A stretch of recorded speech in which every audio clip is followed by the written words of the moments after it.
Falco is one of the most powerful characters in the game. He's solidly ranked second on the current tier list, and some people will even argue that he's the only character in all of Melee to have a winning matchup against Fox. The keys to Falco's strength lie in his devastating and terrifying combo game, ability to exert pressure, and amount of space around him he can control.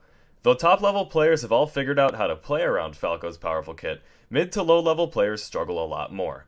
Falco can be so hard to deal with that the character has a solid reputation as a brain-dead, easy character. And though those things aren't exactly true, the sentiment behind them is very real. They believe that Falco's strengths carry bad players. There's no doubt that Falco's strengths are very prominent and frustrating to deal with, so what would happen if we got rid of them?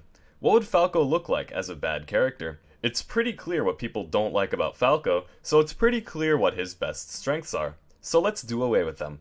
First, we're going to get rid of Falco's most iconic move, his down air. Falco's down air is arguably one of the best moves in the entire game, being a powerful option in almost every situation.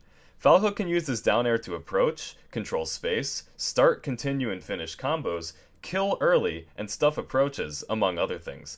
You'll often see Falco players spam down air, and there's a good reason for that. It's an incredible move. It's kind of his bread and butter, so it's hard to imagine what he'd be like without it. But let's find out. Terrible Falco's down air will have far less knockback growth, so it'll be far weaker at high percents than it is in vanilla. It'll also be a meteor smash instead of a spike, meaning the opponent will be able to jump out of it.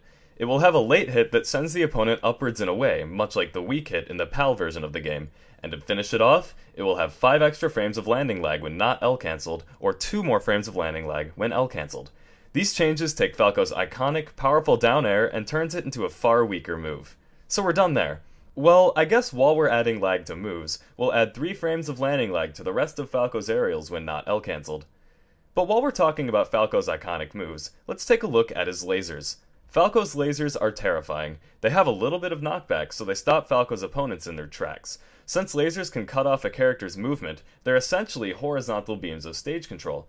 Falco's lasers are good for forcing opponents to bad positions, approaching, applying pressure from afar, and much more. So let's get rid of everything that makes Falco's lasers scary.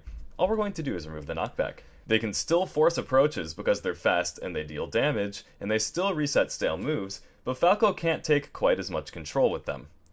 Next up is Falco's reflector, and in Terrible Falco's case, it's just a reflector.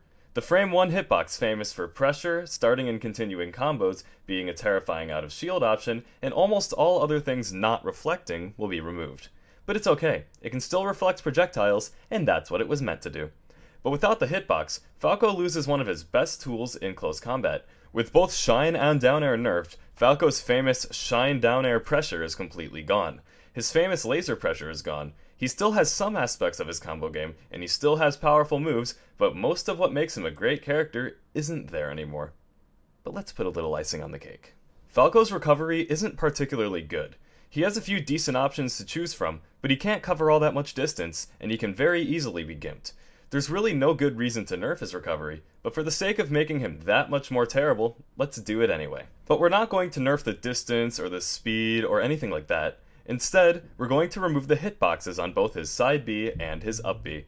That way, it's far easier and safer to hit Falco out of his recovery. If there's a hitbox in Falco's way, he has no hope of beating it or trading with it. Even more than before, if he's caught off stage, he's in trouble. And with a lot of what gave him so much stage presence before gone, he's probably going to find himself off stage quite a bit. With this final change to his recovery, we've made Falco terrible.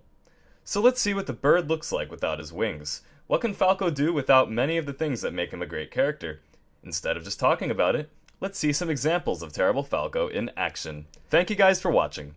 Until next time, this is MagicScrumpy, and here is Terrible Falco. Hey!